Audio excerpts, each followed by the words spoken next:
It had been one of those long, exhausting corporate evenings, the kind Emma usually dreaded but endured for her husband's sake. The restaurant shimmered with soft golden light, the hum of laughter and the clinking of glasses blending into a background melody of forced politeness. It was Daniel's big night, a company dinner celebrating a new project's success. And he had been looking forward to impressing his boss, Mr. Jonathan Reynolds, the man whose approval could shape or break his future at the firm. Emma sat beside her husband, smiling when expected, nodding when someone glanced her way. She wore a dark green dress Daniel had picked for her, elegant but modest, the kind that spoke of quiet grace rather than extravagance. She didn't mind being the supportive wife in the background. She'd played the role many times before. But tonight, something about the atmosphere felt heavier than usual. Across the table, Mr. Reynolds dominated the conversation effortlessly. Mid-40s, sharp suit, calm voice. He was one of those men who seemed born to command a room without raising his tone. When he laughed, others followed. When he spoke, people leaned in. Emma could see why Daniel admired him, but she also sensed something deeper beneath his charm, a quiet, observing intelligence that made her a little uneasy. Every once in a while she caught him glancing at her, not inappropriately, but as if he were studying her reactions to the evening's tension. The dinner dragged on. Daniel was trying too hard, telling the same story twice, laughing a little louder than usual. Emma noticed it, the way his hands trembled slightly when refilling his glass. He was nervous, and she knew why. Mr. Reynolds' opinion mattered more than anything right now. A promotion, a raise, maybe even a chance to move up in the corporate hierarchy. Daniel's ambitions all hung on that subtle nod of approval got by 10 p.m. The laughter had dimmed, and people began to leave in twos and threes. The waiters cleared empty wine glasses, and the room thinned until only a few guests remained. Emma tugged lightly on Daniel's sleeve. "It's late. Should we go?" she whispered. But before Daniel could answer, his phone buzzed, a call from a colleague. His face fell. "Something urgent came up," he murmured, standing. "They need me to check something at the office, just for a few minutes." Emma frowned. The restaurant was downtown, and home was a good half-hour away. "How will I get home?" she asked before Daniel could reply. Mr. Reynolds, already putting on his coat, turned toward her. "Don't worry, Mrs. Carter," he said smoothly. "I'll give you a ride. My car's right outside, and we live in the same direction anyway." Daniel looked relieved. "That would be great, sir." "Thank you." Emma hesitated. It wasn't that she distrusted Mr. Reynolds. He had always been polite, even kind. But still, the idea of being alone with him felt strange. Yet refusing would seem rude, and Daniel clearly needed to go. So she smiled faintly and nodded. "Thank you. That's very kind." As Daniel hurried off, Mr. Reynolds opened the door for her with old-fashioned courtesy. The night air outside was crisp and cool, carrying the faint scent of rain. The black sedan parked at the curb gleamed under the streetlight. For a moment, Emma felt a flicker of unease she couldn't explain. Maybe it was the silence of the empty street or the way the lights reflected in the car windows like distant eyes. Still, she brushed it off. After all, it was just a simple ride home. When she slipped into the passenger seat, the leather was warm, the air faintly scented with cologne and something unfamiliar, like a mystery hidden in plain sight. Mr. Reynolds started the car, his expression unreadable in the dim glow of the dashboard. The city lights blurred past the window. As they pulled away from the restaurant, Emma glanced back once, watching Daniel standing on the sidewalk, phone pressed to his ear. She didn't know it yet, but that would be the last moment of normalcy she'd remember for a long time. That night, everything began to change, with nothing more than a simple ride home. The soft hum of the engine filled the silence as Mr. Reynolds guided the sleek black sedan out of the restaurant's parking lot. The city lights shimmered on the wet asphalt, casting fleeting golden reflections that danced across the windshield. Emma sat with her hands folded neatly on her lap, trying to appear relaxed even as her mind raced with leftover fragments of the evening.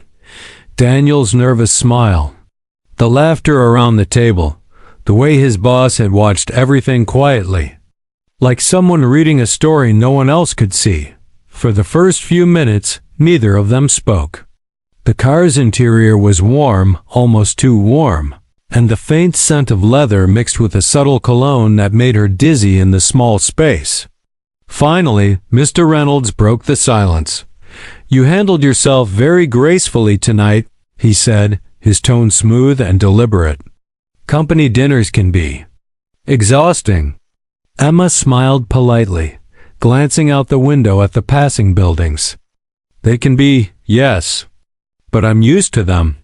Daniel always says I'm his good luck charm." Mr. Reynolds chuckled. "I can see why. You have a calming effect, rare in this business." There was a quiet charm in his voice, but something about the way he said it made her cheeks warm. She laughed softly, brushing it off. "You're being kind." For a few more blocks, they exchanged harmless conversation about the city traffic, the dinner, and Daniel's dedication to his job. He spoke of work with the casual authority of someone who knew every secret beneath the surface, while Emma tried to keep her tone light and unassuming. But beneath her calm demeanor, a small flicker of unease began to grow. When the traffic thinned and the car turned onto a quieter street, she noticed how isolated it felt, the kind of road where streetlights stood too far apart and shadows stretched like dark fingers across the pavement. "I didn't realize it was this late," she said, glancing at the dashboard clock. "Time flies when the company's good," he replied with a faint smile. Emma shifted in her seat. "You live around here?" "No, not quite," he said. "But I thought I'd take the scenic route. The highway can be dull." The scenic route. The phrase echoed in her mind.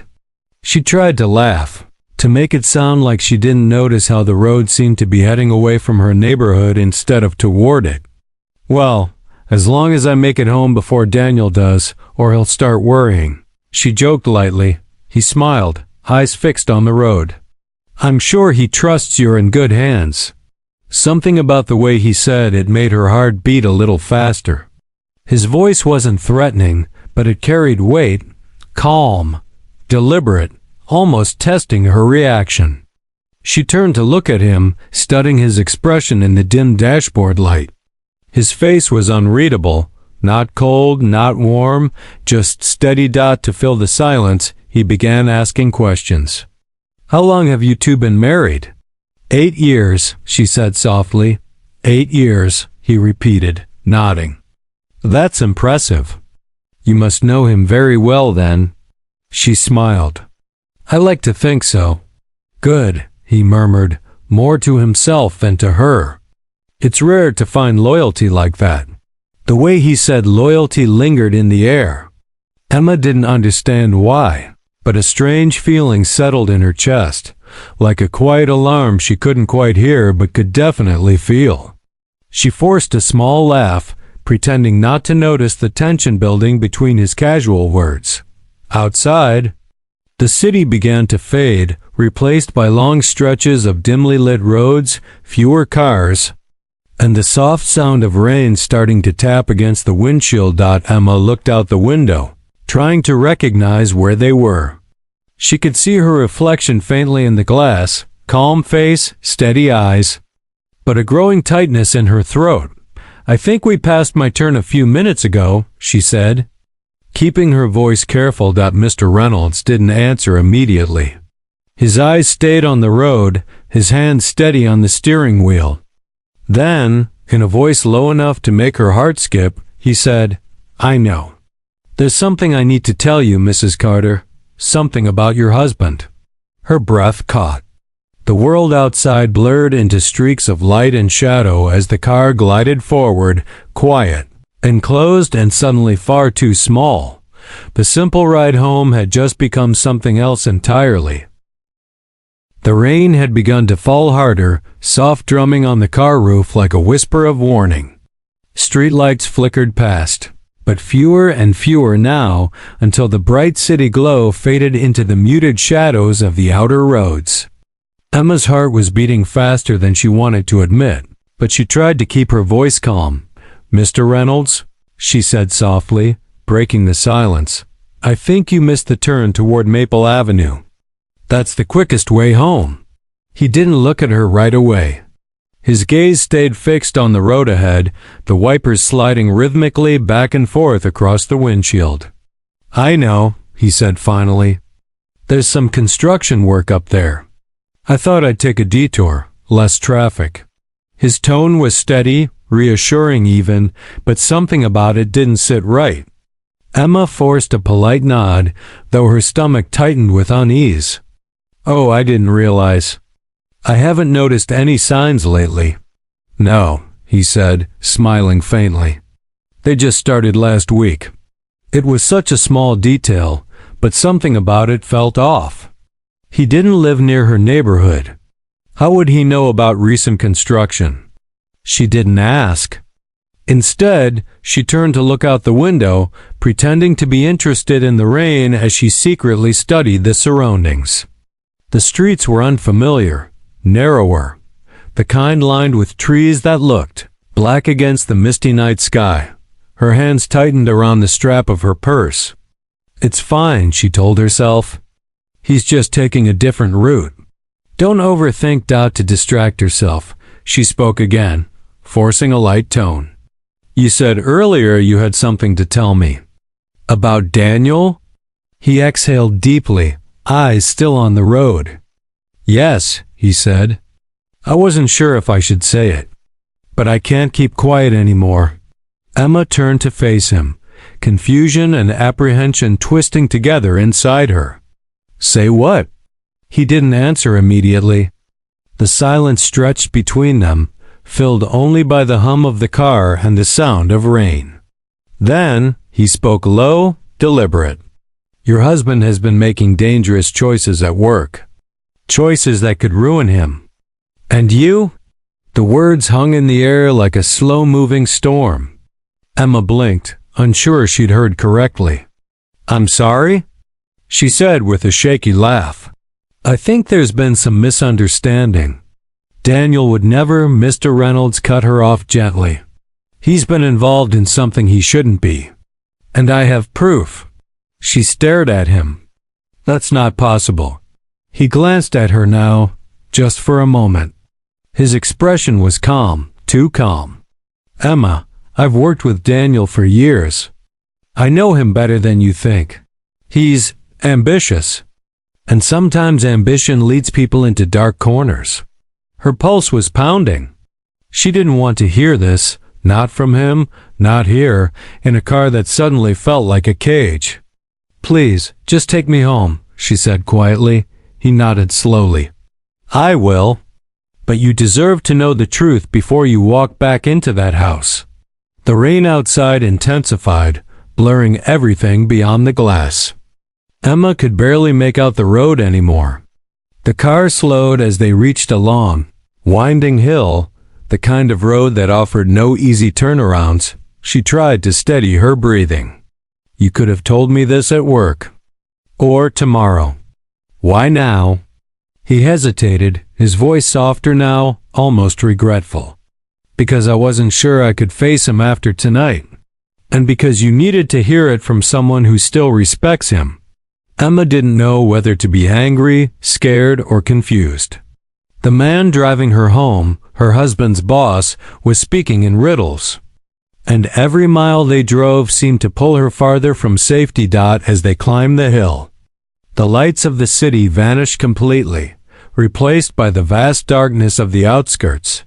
Mr. Reynolds slowed the car, pulling to a quiet stop at a lonely overlook. Through the mist, the faint shimmer of downtown lights glowed below, distant, unreachable. He turned off the engine. Silence fell, broken only by the rain. Emma's heart was pounding now, each beat echoing in her ears. She looked at him, her voice trembling. "Why did you bring me here?" He turned to face her fully for the first time, his eyes reflecting a strange mix of sadness and something else, something heavy, unspoken. "Because, Emma," he said quietly, "you deserve to know what your husband has really been doing." In that moment, the simple ride home had officially ended, and the truth was about to begin. The engine went silent, leaving only the sound of rain beating against the windshield. It was rhythmic, almost hypnotic, like the world outside was trying to drown out whatever words were about to be spoken inside that car. Emma's hands were cold against the smooth leather of her seat. She didn't move, didn't speak. She just watched as Mr. Reynolds sat there in silence, his grip on the steering wheel tightening, his jaw tense, his eyes fixed on the misty view ahead. Finally, he spoke. His voice was calm but heavy, carrying the weight of something he had rehearsed 100 times in his mind. "Emma," he began, "I need you to understand something before I tell you this. I'm not doing this to hurt you. I'm doing it because I can't stand to see someone as good as you living a lie." Emma blinked, her throat tightening. "A lie?" she repeated. "What are you talking about?" He exhaled slowly, turning toward her. His expression was unreadable, a mixture of guilt, sadness, and a strange kind of empathy. "Your husband, Daniel, he's not the man you think he is. At work, he's been making deals behind my back, selling internal information to competitors. I've been investigating for months." Emma stared at him, her pulse thundering in her ears. "No," she whispered, shaking her head. "That's not true. Daniel would never do something like that." "I thought the same," Mr. Reynolds said softly. "But then I found the proof, money transfers, encrypted messages, secret meetings. He's been using company resources to hide everything." Emma felt her chest tighten as if someone had wrapped her lungs in wire. "You're lying," she said, though her voice trembled. "Why would you even tell me this? Why me?" He looked down for a moment before meeting her eyes again. "Because you deserve to know. Because you're innocent in all this, and I didn't want you blindsided when everything falls apart." The rain grew heavier, cascading down the windshield in thick streaks, blurring the world outside into watery shapes. Emma turned away, staring into that blur, wishing she could vanish into it. None of this made sense. Her husband, the man she had supported through every late night, every stressful project, every promise that they were building something better together, couldn't possibly be capable of this. "Do you have proof?" she asked finally, her voice barely a whisper. Without a word, Mr. Reynolds reached into the small compartment between the seats and pulled out a tablet. He tapped the screen and handed it to her. There, in glowing letters, was her husband's name, next to transfers, documents, and encrypted emails. It looked professional, real, undeniable. Emma's eyes filled with tears as she scrolled through message after message. This can't be real. Her world felt like it was collapsing. Every memory, every promise suddenly cracked and fragile. "I was going to confront him at the office," Mr. Reynolds said quietly. "But after tonight, seeing you there, I couldn't do it without warning you first. He's made enemies, Emma, dangerous ones. When this comes out, people won't stop at him. They'll destroy everyone tied to him." She looked at him then, really looked. There was no malice in his eyes, no satisfaction in breaking her world apart. Just a kind of exhausted sorrow, as if he carried a burden too long. "Why tell me here?" she asked through her tears. "Why not in your office or through the police?" He paused, choosing his words carefully. "Because I didn't want anyone to hear." "Not yet." "Because I wanted you to be safe first." The sincerity in his tone shook her. Part of her wanted to scream, to accuse him of manipulation, of planting lies. But the other part of her, The quiet, intuitive part knew he wasn't lying. The way he spoke, the calm in his voice, the guilt in his eyes, it all pointed to one painful truth. "I didn't bring you here to frighten you," he added softly. "I brought you here because once you go home, nothing will be the same." Emma turned the tablet off and set it on her lap. The car was quiet except for the drumming rain. Her reflection in the window looked pale. Unfamiliar. The man beside her wasn't just her husband's boss anymore. He was the messenger of something that would change her life forever. And deep down, Emma knew that whatever came next, the simple ride home had ended long ago. The silence inside the car stretched like a chasm. The rain outside had softened to a whisper, as if even the storm didn't want to intrude on what was happening within. Emma sat frozen, her fingers trembling slightly as they rested on the tablet Mr. Reynolds had handed her. The glow of the screen illuminated her face, highlighting the disbelief in her eyes as she scrolled through the evidence. Emails, transaction logs, a list of wire transfers, all bearing her husband's name. Each file was dated, time-stamped, and signed off under an alias that linked back to Daniel's company account. Her breath hitched as she scrolled further and saw a thread of messages between Daniel and someone labeled Client 7. "The next batch of data will be ready by Friday. Same payment terms. No one suspects a thing." Emma's chest tightened. She read the words over and over, trying to convince herself there was some logical explanation, a misunderstanding, a coincidence, anything but what it looked like. Her voice finally broke through the silence, soft but trembling. "This doesn't make sense. There has to be some mistake.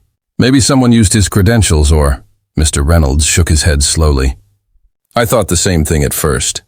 But the bank accounts these payments were sent to, they're linked to a personal account, under his name, his identification number, his signature.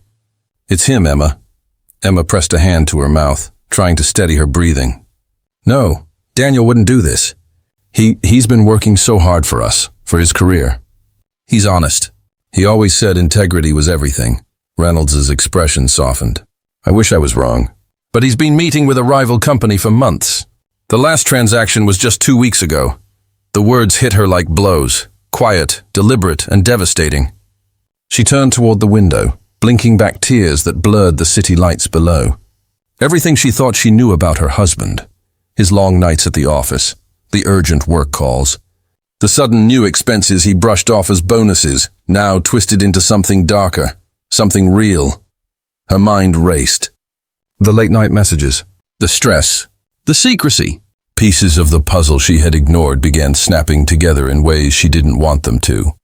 Mr. Reynolds' voice broke the silence again, low and almost hesitant. "I've tried to protect him, Emma. I told him to stop before this reached the board. But he didn't listen. I think he's too deep in now." Emma turned to him, tears glistening in her eyes. "Why are you telling me all this? Why now? Why me?" He looked at her for a long moment before answering. "Because when this comes out, and it will, you'll be dragged into it. The investigators will freeze your accounts, your home, everything you share with him. I couldn't just stand by and let that happen." Emma's throat tightened. "You're saying my whole life could fall apart because of something I didn't even know about?" Reynolds nodded slowly. "I'm afraid so. But if you act now, if you separate your finances, your accounts, your name, you can protect yourself." "That's why I wanted to warn you first." She wanted to scream, to deny it all, to tell him to stop talking. But deep down she knew he was right. Daniel's recent behavior, the avoidance, the tension, the excuses, it had all been pointing towards something. She had just refused to see it. Tears streamed silently down her cheeks as she whispered, "I don't even know who he is anymore." Reynolds sighed softly, his eyes filled with quiet sympathy. "Sometimes," he said, "we don't realize who we're living with until it's too late." The car remained still at the overlook, the rain now just a mist on the glass. Emma stared at the faint lights of the city below, the same city where her husband sat somewhere, completely unaware that his carefully constructed lies had just begun to crumble. She felt betrayed, hollow, and terrified. But beneath the grief, another emotion began to stir: resolve.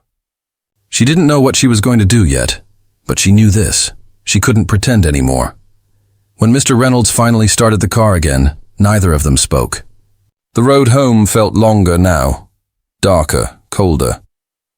And every turn brought her closer to a confrontation she wasn't ready for, but couldn't avoid. Because that night, beneath the sound of fading rain, Emma Carter's life quietly split in two. Before the truth, and after it. The car glided through the quiet streets like a shadow, its headlights cutting pale lines through the mist. Emma sat rigid in the passenger seat, her gaze fixed on the streaks of rain crawling down the window. She didn't say a word. Her reflection stared back at her, pale, tear-streaked, hollow. It didn't look like her anymore. Mr. Reynolds hadn't spoken since they left the Overlook. He seemed to understand that words at this point would only break what little strength she had left. The only sound was the low hum of the engine and the faint tapping of rain. Emma's mind, however, was anything but silent. It was chaos. Every memory of Daniel, every laugh, every late-night talk, every whispered promise, played back in her mind, warped and twisted now that she knew what he'd done. She saw his tired eyes when he came home late, the way he said just work stuff when she asked questions.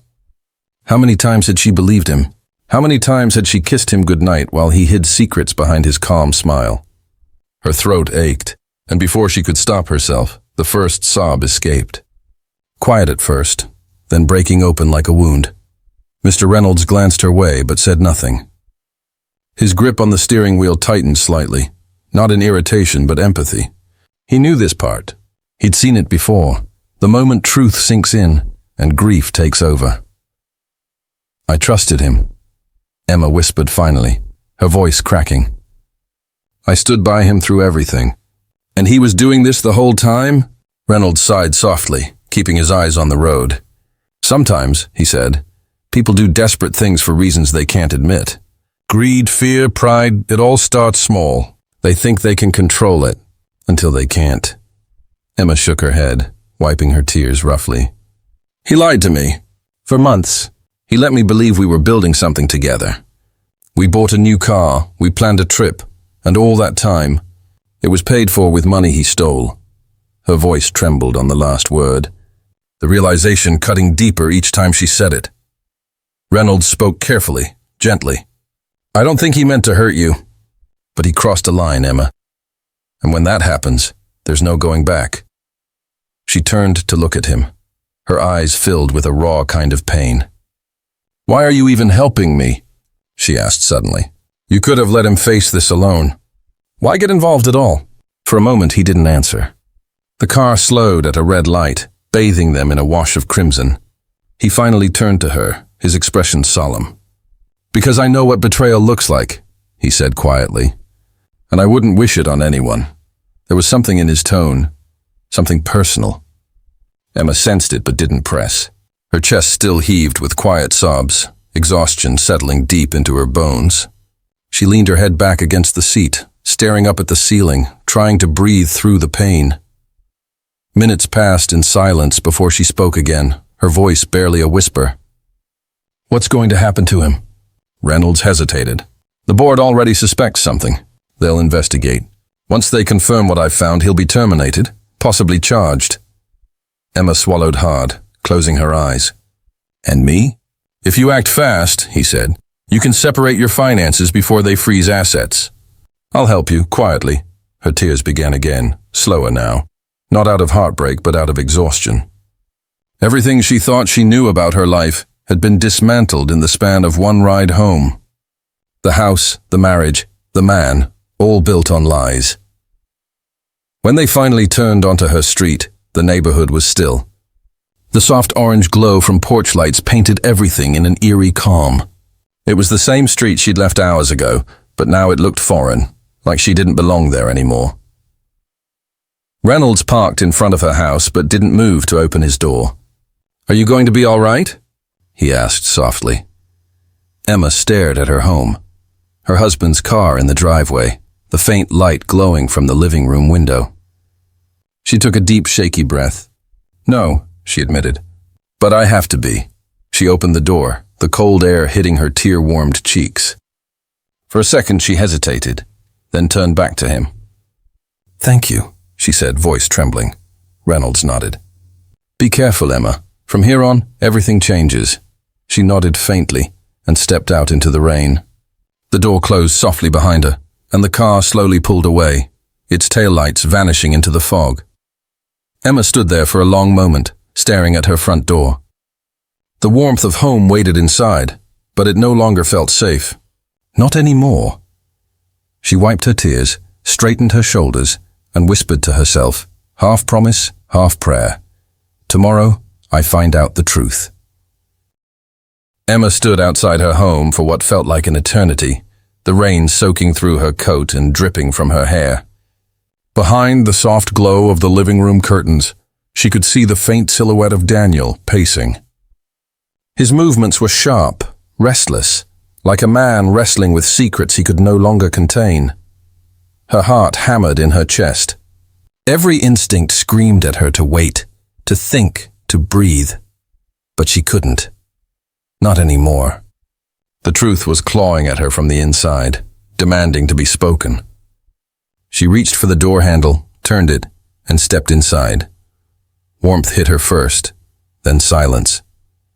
The room smelled faintly of coffee and rain, but beneath it all was the tension, heavy, suffocating. Daniel turned at the sound of the door.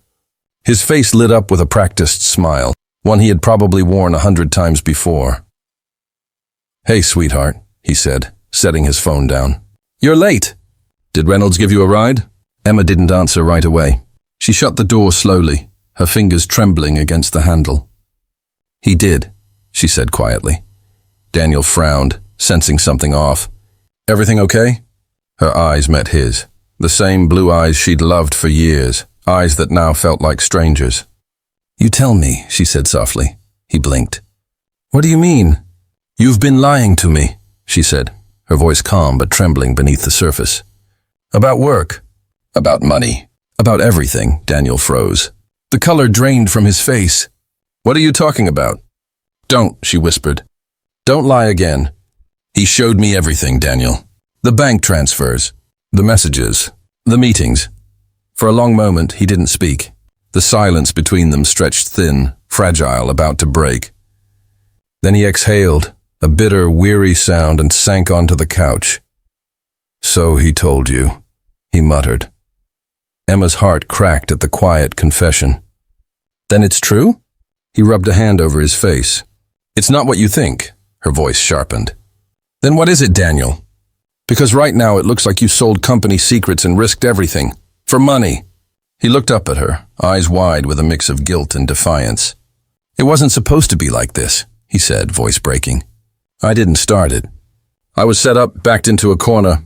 I was covering debts. You remember last year when the business loan fell through? I thought I could fix it before anyone noticed." Emma shook her head, tears spilling again. "By stealing? By betraying everyone who trusted you?" "I did it for us," he shouted suddenly, his voice echoing in the quiet house. "You think I wanted this? I wanted to keep our life together. The house, your art classes, everything. I thought I could undo it once I had enough." She stepped back, stunned by the desperation in his tone. "You did this for us," she repeated, her voice breaking. "No, Daniel.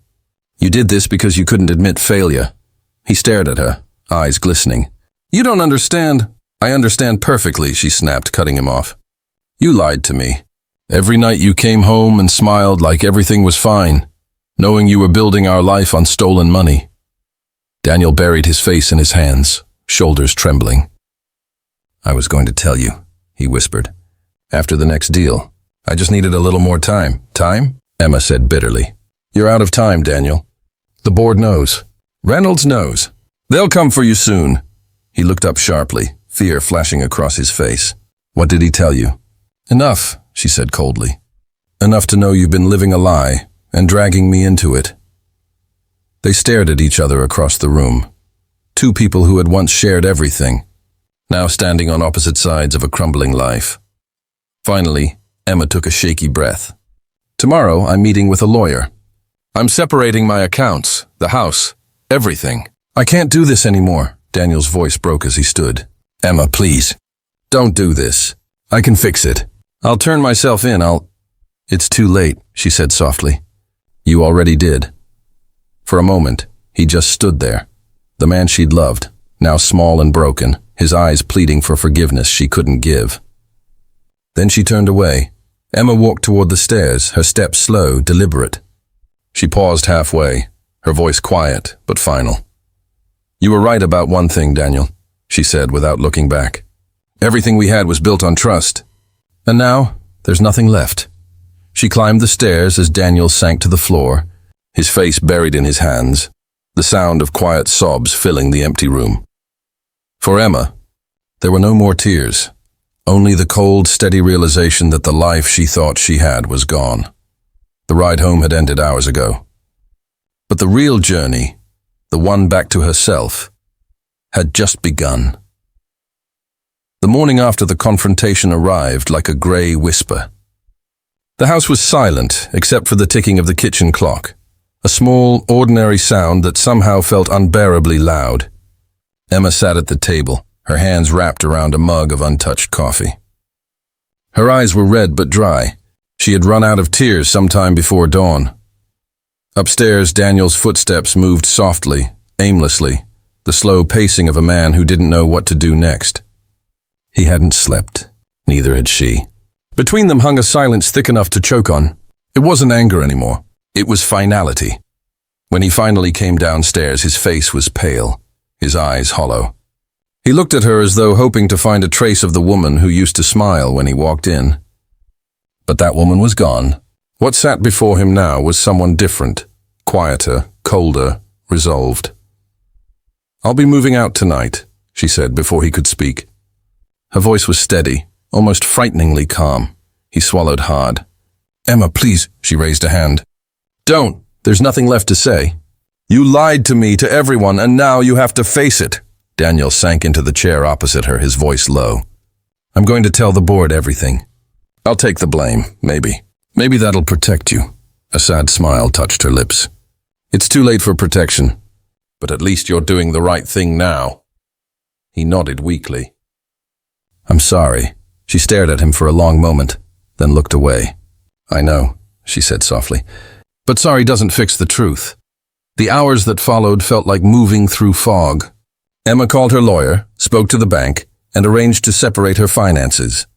Each call was a small act of reclaiming control, cutting away the pieces of a shared life that no longer existed. Every document signed, every number changed, was painful but necessary. By the afternoon, the house felt emptier than ever. Daniel packed a single suitcase. He didn't try to hug her or plead anymore. Perhaps he understood that the space between them was beyond repair. When he reached the door, he hesitated. Take care of yourself, he murmured. Emma nodded, but didn't look up. The door clicked shut behind him, leaving her alone with the echo of what used to be. For a while, she just stood there in the quiet, staring at the empty hallway. The air still carried his scent, faint traces of cologne and rain. She closed her eyes, took a deep breath, and finally let it go. Days turned into weeks. News spread quickly through Daniel's company. Whispers of the scandal, of the resignation, of the investigation that followed. Emma kept to herself. She sold the house and moved into a small apartment overlooking the park. Simpler, quieter, honest. It took time for her to stop reaching for the other side of the bed. It took even longer to stop wondering why. But slowly, piece by piece, she began to rebuild her routines, her sense of peace, her identity.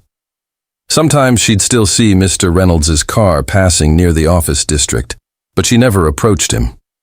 There was nothing more to say. He had delivered the truth, and in doing so, unknowingly set her free. One evening, months later, Emma walked along the river at sunset. The sky burned gold and crimson, the same colors that had once painted her dreams of the life she thought she had. For the first time, though, she didn't feel pain. She felt gratitude, not for what had happened, but for what she had survived. She paused by the water, the wind playing through her hair, and whispered to herself. It started as just a ride home. A faint smile touched her lips. But it brought me exactly where I needed to be. The city lights flickered to life behind her as the sun disappeared beyond the horizon. The night no longer felt threatening. It felt open, like a beginning. Because for the first time in years, Emma wasn't defined by someone else's choices. She wasn't a wife covering for lies, or a woman haunted by betrayal. She was simply herself, honest, scarred, but free. And that freedom, born from the ruins of deceit, was worth every tear that had fallen on that long, unexpected ride home.